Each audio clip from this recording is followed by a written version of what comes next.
السلام عليكم ورحمة الله وبركاته. أهلا بيكم في قناة أسرار المطبخ المصري. النهاردة إن شاء الله هنعمل كده حاجة من حلويات رمضان. برضو هنعمل البلح الشام بكل تفاصيله وكل تركاته. هوريكي إزاي تطلعيه بالمنظر والشكل ده، وكمان يكون مقرمش ويفضل معاكي فترة طويلة جدا جدا جدا، ويبقى معاكي مقرمش من بره وطري وحلو جدا جدا من جوه، وكمان النقشه بتاعته ما بتروحش. يلا بينا على طول نبدا الوصفه ونسمي بسم الله ونقول اتعمل ازاي بكل تفاصيله البلح الشام الجميل ده.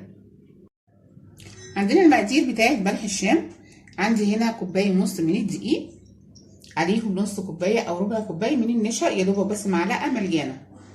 وعندي هنا كوبايه ميه على نص كوبايه من الزيت، 3 بيضات، معلقه كبيره من السكر، نص معلقه من الملح، ونص معلقه من الفانيليا.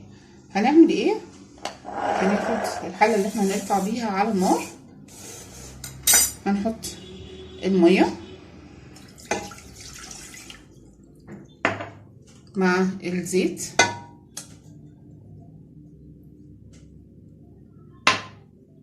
وهناخد السكر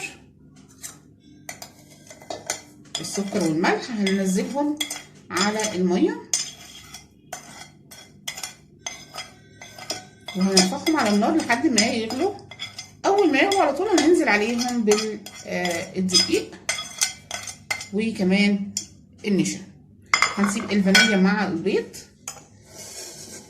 هنجيب النشا هنحطه على الدقيق،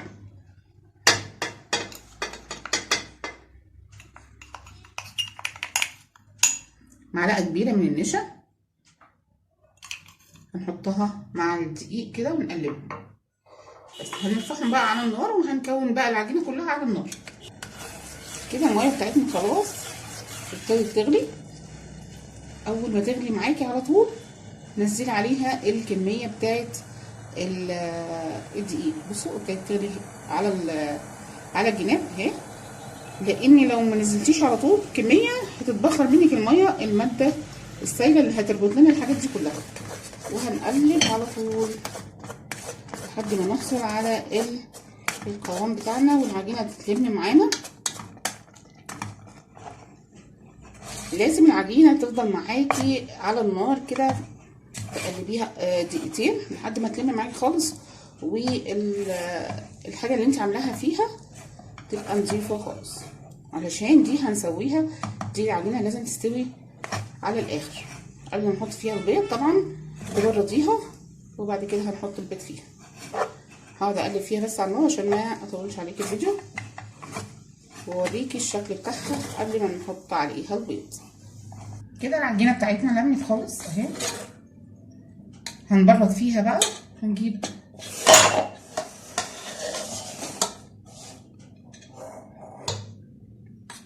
الطبق اللي احنا هنعمل فيه علشان نشيلها من الحله اللي احنا سوينا فيها.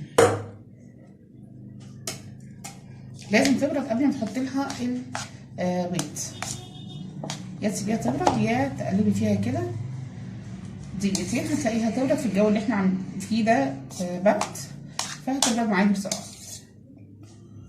عندنا هنا بقى البيض اللي هنحطه على العجينه، هنحط عليه الفانيليا زي ما قلت لك، نص معلقه من الفانيليا، علشان هننزل واحده واحده على العجينه نفسها بالبيض. هننزل بيضه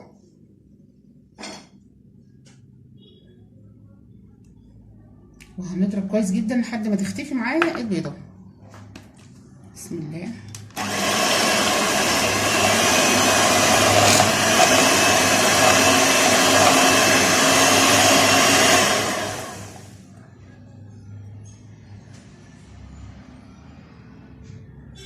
ده كمان لحد ما نخلص ال3 بيضات.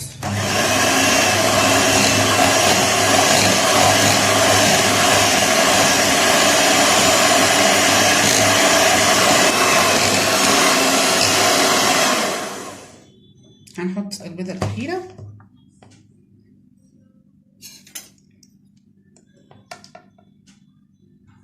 كده. نزلنا كل البيض والفانيليا معانا، كل البيض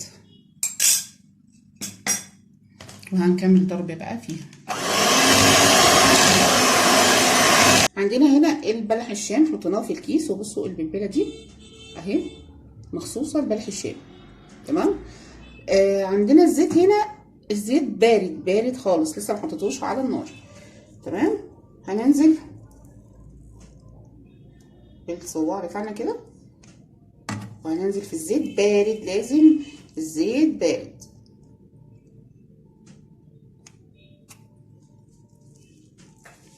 حطي المقص بتاعك في زيت علشان ما يلزقش معاكي.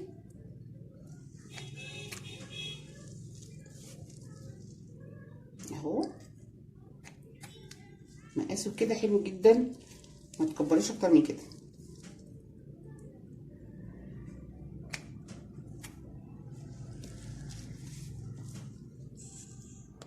كده خلصت الكميه اللي انا هحطها في الطاسه. ما تكتريش في الطاسه عشان هو لسه هينفش وهيكبر الحجم بتاعه. فحطيته على النار، عليت عليه شويه برضو مش قوي، النار مش عاليه قوي عشان ما يحمرش معاكي على طول من بره ويبقى ني من جوه. تمام. هنسيبه بقى ايه، اول ما الزيت يسخن هتبصي تلاقي البلح الشام لوحده ابتدى يغلي معاه ويستوي من جوه، وهيطفو على الوش كده وهيقلب نفسه كده. بصوا بقى البلح الشام بتاعنا ابتدى ينفخ ويكبر الحجم. انا ما حطيتش ايديا خالص ولا اي حاجه خالص اقلب بيها، طول ما انا واقفه ماسكه الطاسه وعماله ايه يا دوبك هزه بسيطه كده، بحيث ان هو يتحرك من مكانه وما ياخدش لون من ناحيه واحده، يقلب مع نفسه. بصوا بيقلب، بصوا هنا دي ابتدت تقلب مع نفسها. يعني كل ما يخف العجينه كل ما بلح الشام لوحده هيلف. بصي ما تحطيش اي حاجه فيه غير لما يمسك نفسه ويبتدي الصباع ما يبقاش فيه عجين خالص، يبقى ماسك نفسه كده ومحمر شويه من بره اهو كده. بس بالراحه طبعا وانتي بتعملي الحركه دي عشان ما تنطرش معاكي الزيت لا قدر الله. بصوا كده ابتدى يحمر، فهبتدي اقلب فيه زي الزلابيه، واي مقالي لازم تقلبي فيها من كل ناحيه علشان ما تاخدش لون من ناحيه وناحيه لا. بصوا النقشه ما شاء الله ما راحتش ولا حصل له اي حاجه. بصوا النقشه بتاعته زي ما هي.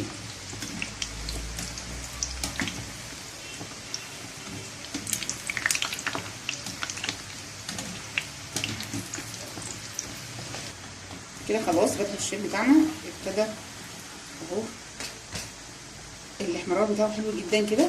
على طول هننزله في الشربات التقيل اللي احنا عملناه مع لما عملنا الزلابيه اهو.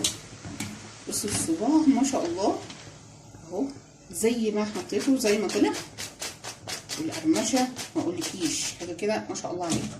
هنسيب بقى الزيت يبرد، يا اما تزودي زيت، ما تحطيش وهو سخن خالص، مش هيطلع معاكي منفوش ومش هيطلع معاكي ناشف من بره، هيطرى في الزيت ومش هيبقى حلو.